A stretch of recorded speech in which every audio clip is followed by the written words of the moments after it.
Minister of Women and Gender Equality and Youth.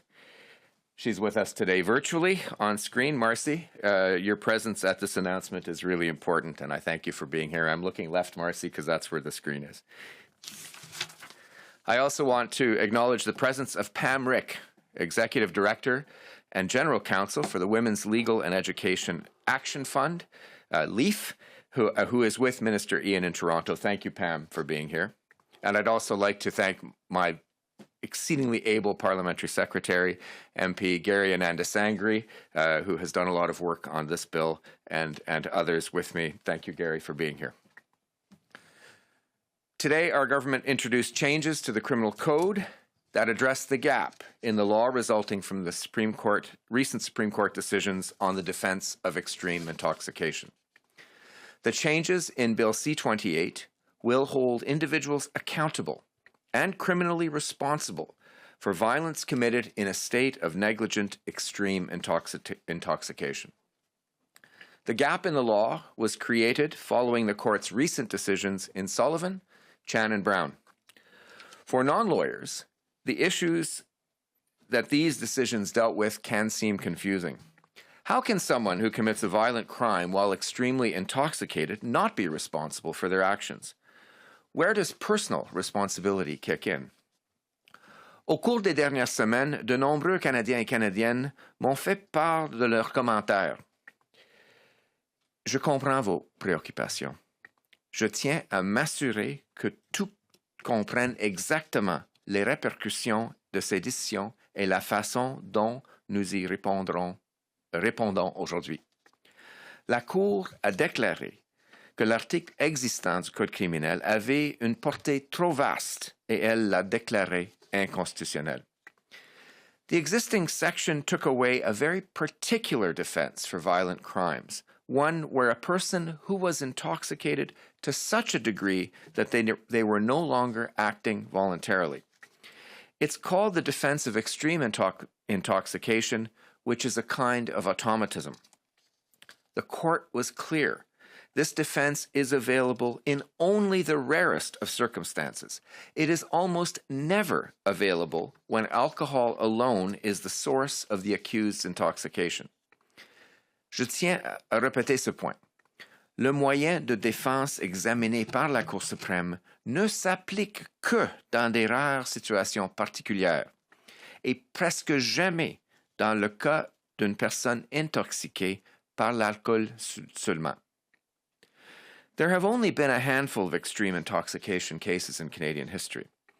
That is because the accused first needs to prove, using expert evidence, that they were in a state of extreme intoxication where they had no understanding or control over their actions. This is not about being really drunk or really high.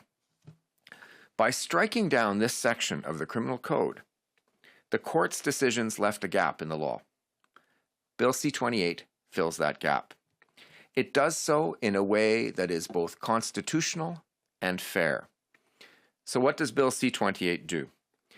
It amends the criminal code so that an individual would be held responsible for the violence they commit while in a state of extreme intoxication if they ended up in that state through their own criminal negligence.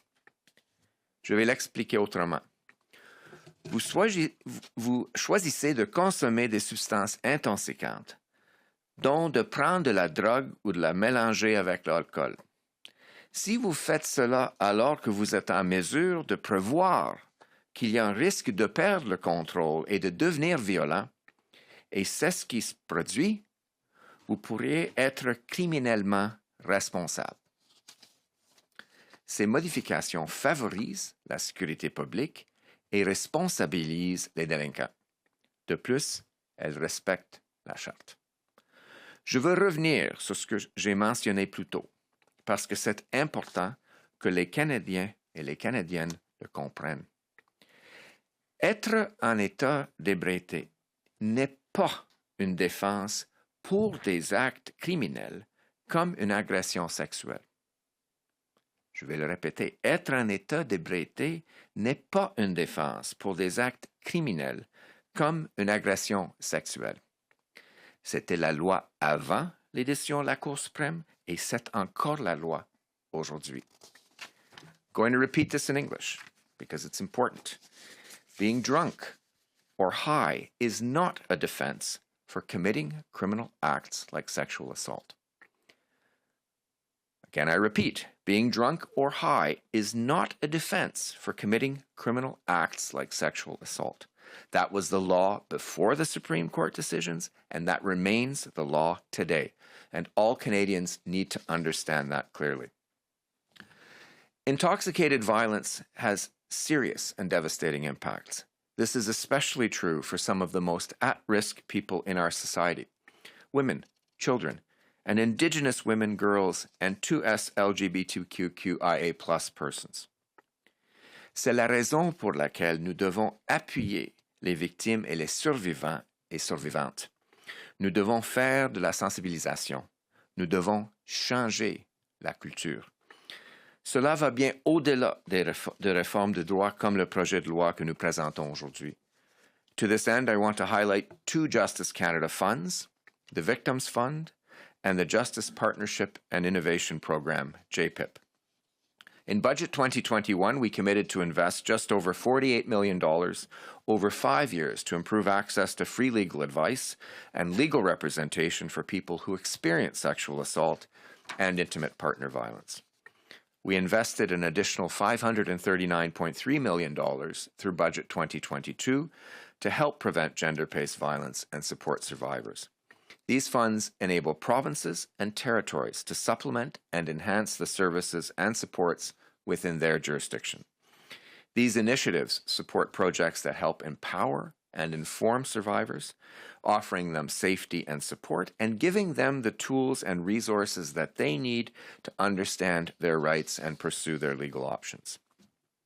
The Judges Act has also been recently strengthened to require newly appointed Superior Court judges to participate in continuing education so that they are aware of and understand the social context in which sexual assault occurs. The Criminal Code has been strengthened to address sexual assault laws dealing with consent and expanding rape shield provisions clarifying how and when a complainant's past sexual history can be entered as evidence during a trial. The goal of all of this is to ensure that survivors of sexual assault and gender-based violence are treated with compassion and respect, and ultimately to increase the confidence that everyone has in the court system. Gender-based violence is pervasive, and sadly, it is deeply rooted in our society. It is a significant barrier to individual and community safety and well-being. Le projet de loi C-28 est une étape de plus pour lutter contre la violence fondée sur le genre. C'est également une preuve tangible de notre engagement à mettre en place un système de justice qui assure la sécurité des collectivités et oblige les contrevenants à rendre des comptes tout en respectant la charte. I hope all parliamentarians will join me in ensuring a swift passage of this bill. I now invite Minister Ien to say a few words. Thank you. Merci. Hello, everyone. Bonjour à tous. I am so pleased to be joining Minister Lametti, Parliamentary Secretary Anandasangaree, and Pam Hrick today. It means a lot that you're here, Pam, to speak about this important piece of legislation and the swift action that we're taking to fill the gap in the criminal code. I want to focus on what this legislation means for the women and youth that are disproportionately affected by violence, more specifically, intoxicated violence that the minister referred to. Let us be clear. The extreme intoxication we're talking about is not about being drunk. It's not about being high. The Supreme Court has clearly said that drunkenness is not a defense to crimes of violence, including sexual assault. So I'm going to repeat that, as the minister did. The Supreme Court has clearly said that drunkenness is not a defense to crimes of violence, including sexual assault. That is of paramount importance. When we look at this issue even closer, we see that Indigenous women and girls, racialized people, and LGBTQ2 plus people experience gender-based violence and sexual violence more than any other segments in our society. And bringing these cases forward puts survivors through an extremely traumatizing process. This is exactly why we're ensuring that individuals who consume drugs or alcohol in a criminally negligent manner are held criminally responsible. On a more personal note, my daughter, she is 17, soon to be 18, came home from school just a couple of weeks ago. And Blaze mentioned to me how messed up it was, and this is her quote, how messed up it was that people can just get drunk and assault people based on the information that she had been seeing on social media. That is what my daughter came home and said to me. So after doing a deep dive, after looking into it, I saw that there were social media posts with thousands of likes and comments misleading young women about what the Supreme Court's decision actually means. So I'd like to take this opportunity to do an old-fashioned fact check. The caption of a clip posted last week said this, and I quote, "Point of view. You're a teenage girl living in Canada, where rape is now legal if you're intoxicated." Fact check. Rape is not legal in Canada. It was illegal before. It remains illegal today. And just for context, ladies and gentlemen, this post has 489,000 likes, more than 9,000 comments, and has been shared more than 5,800 times. Another post, quote, "You're a 16-year-old teenager living in Canada and being too intoxicated is legal for rape and sexual assault." Fact check.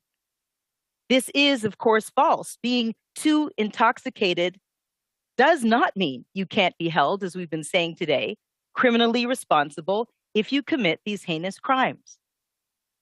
This clip has 2.1 million views.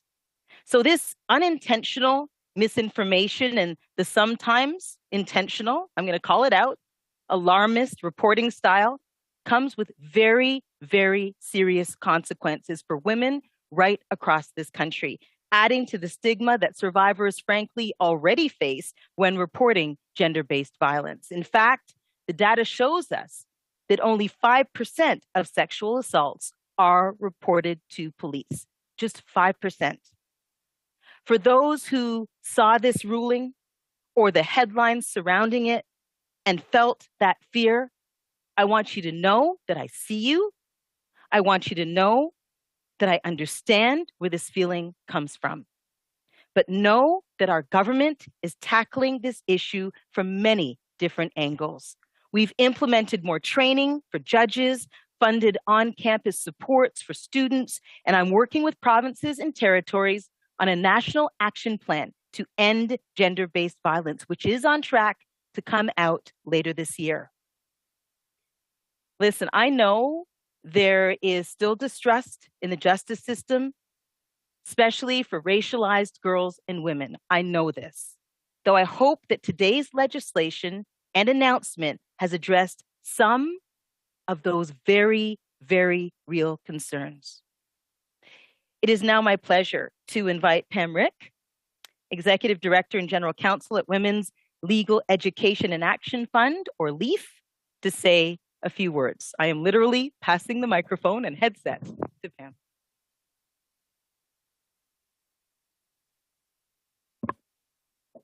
Thank you very much, Minister. LEAF is a national not-for-profit organization that uses litigation, law reform, and public education to advance the substantive equality of women, girls, trans, and non-binary people. LEAF was an intervener in the Supreme Court cases, striking down Section 33.1 of the Criminal Code. We intervened to advocate for the equality rights of survivors of sexual and physical violence, which we know are disproportionately women and children. When the Supreme Court released its decisions, we were pleased to see that it reiterated that intoxication alone is not a defense to sexual assault. My hope is that this again will be a takeaway from our time here today. After these decisions were released, we heard the concerns of many people, particularly young women, as Minister Ien has mentioned, who were unsure about whether it was now a legitimate defense to say, I was drunk. The Supreme Court clearly said it is not. Accurate information about what these decisions mean is tremendously important. The Supreme Court's decisions created a very narrow gap in the law, as Minister Lametti has mentioned, something that would not be relevant to the overwhelming majority of cases where an accused person was drunk or otherwise intoxicated. The court laid out potentially constitutional or some potential constitutionally compliant options for Parliament to consider to address this very small gap. We at LEAF were looking for a government response that was thoughtful, nuanced, and likely to be found constitutional by courts. We believe that the response the government has proposed today is a thoughtful, nuanced, and constitutional response. If adopted by Parliament, we will be looking to the courts to apply this new, narrower bar to the defense of self-induced extreme intoxication in a similarly thoughtful way, one that also takes into consideration the circumstances of accused persons who are particularly marginalized and who we know the criminal law disproportionately targets, including Black, Indigenous, and racialized people. While LEAF welcomes the government's response to give effect to the rights of women and children, we acknowledge at the same time that the criminal justice system too often fails and re-traumatizes survivors of sexual violence. We need to improve existing responses to sexual violence while also exploring alternative community-based responses like transformative justice responses, improving public education about consent, and working to prevent gender-based violence altogether. Training for justice system participants will need to accurately reflect the meaning of this new legislation if it is adopted and its application. At LEAF, we will continue to call on the federal, provincial, and territorial governments to provide funding for alternative justice responses to sexual violence and to take steps needed to implement the roadmap for a national action plan on gender-based violence and violence against women. Thank you. Thank you. I will now open the floor to questions. Please state to whom you're addressing the question, and I obviously invite Pam to join in if and when she has something to add, given her expertise to the question. Donc, je vais prendre vos questions. Évidemment, si vous pouvez identifier la personne à qui vous voulez vous adresser, et j'invite Pam Hrick aussi à participer dans les réponses. Merci. Tom? Hi, Ministers. Thanks for taking our questions. Tom Parry from CBC. Minister Lametti, can I ask you why you feel confident this is charter-proof? Thank you, Tom, for that question. Well, the court, as you know, in the decisions in Sullivan, Shannon, Brown, gave a couple of potential ways forward. We have effectively chosen one of those ways, but we've also heard from stakeholder groups. We've also heard from legal. We've done a fair bit of work over the last 5 weeks, speaking to legal experts, both internal and external. And to be honest, we knew that this provision was vulnerable. And so we have been thinking about this. So we think we've got a good way forward. We think the court has shown a way, and we think we've taken that way forward in a very thoughtful way. And with the session winding down, how quickly do you think you can have this passed? Well, let me first say we moved as quickly as we possibly could. It's been 5 weeks to the day that we got this decision. I think this is lightning speed, quite frankly. We have done a lot of work already with our opposition critics and with the Senate. We'll continue to do that work.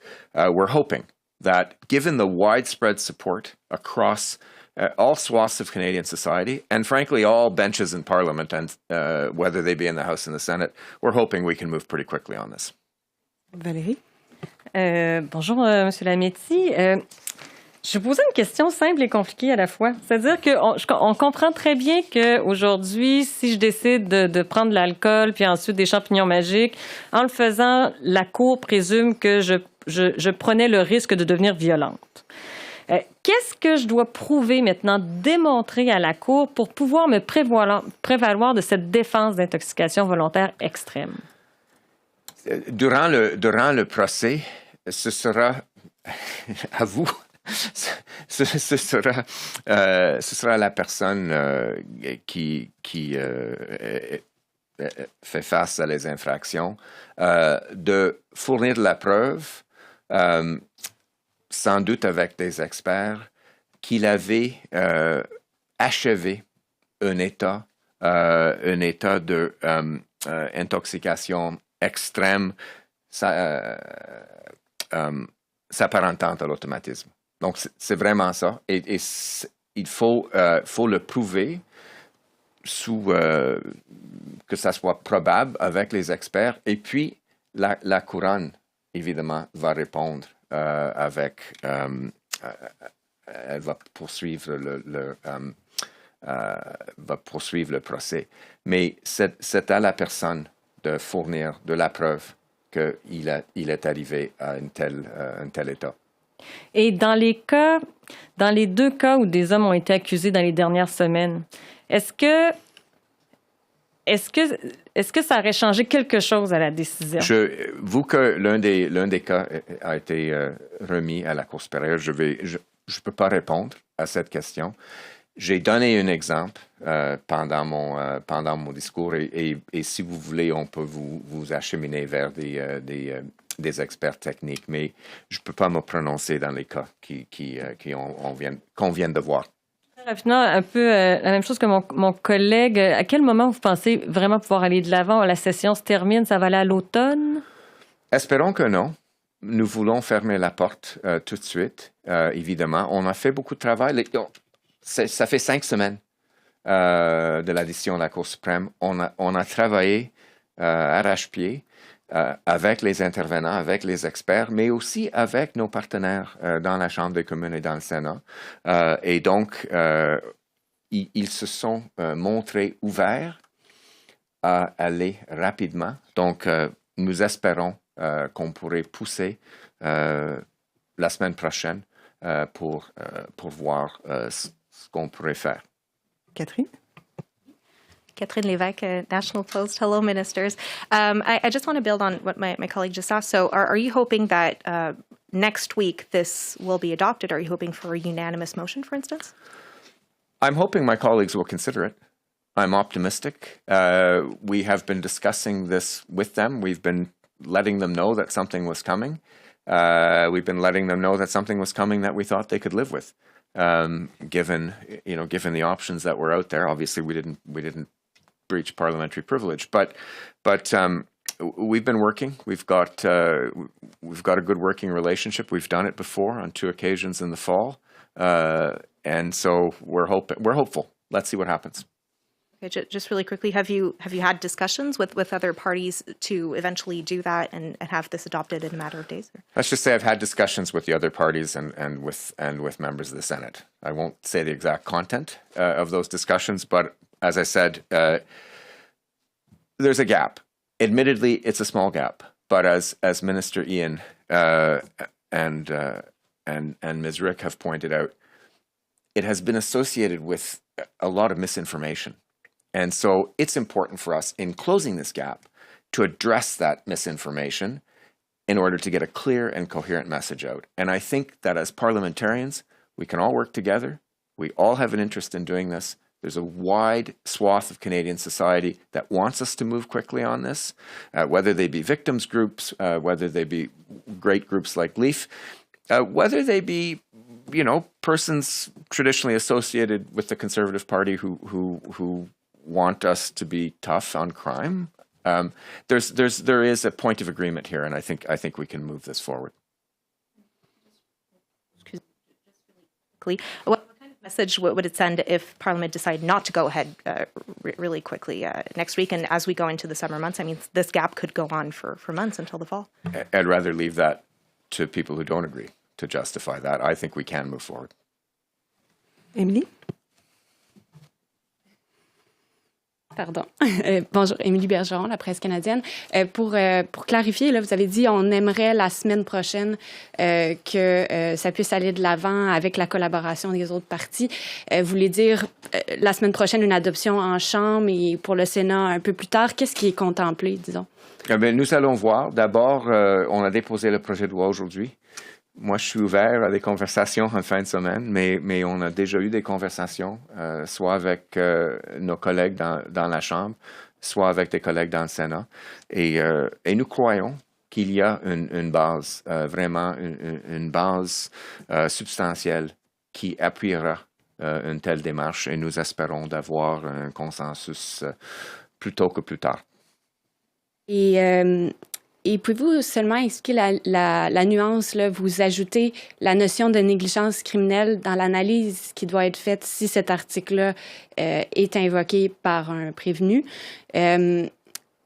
Si c'est démontré qu'il y a négligence criminelle, la personne ne sera pas forcément accusée et reconnue coupable de négligence criminelle. Pouvez-vous juste expliquer la nuance, s'il vous plaît? Dans le cas où il n'y avait pas...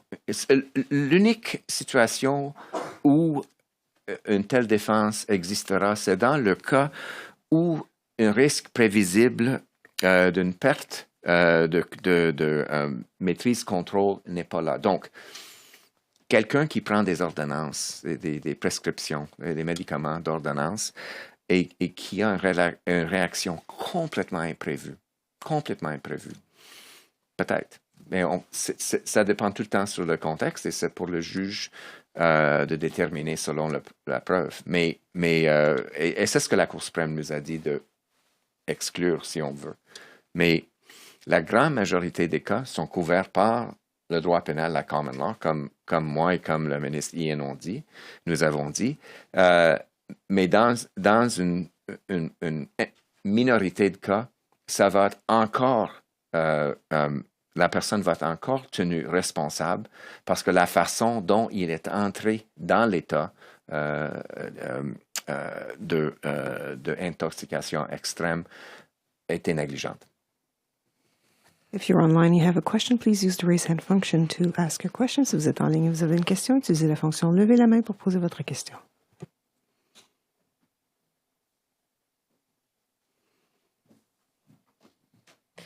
No question online. This concludes the press conference.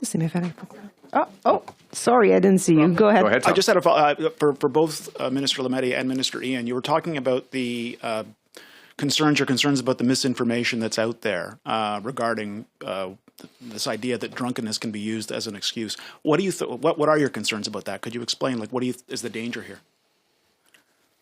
Well, I'll turn it over to Marci in a minute, but you just don't want people thinking, on the one hand, that they're vulnerable because if they're with someone who's drunk, they might be somehow vulnerable or more vulnerable. And on the other hand, you don't want someone to think, oh, I can have a few drinks and do whatever the blank I want.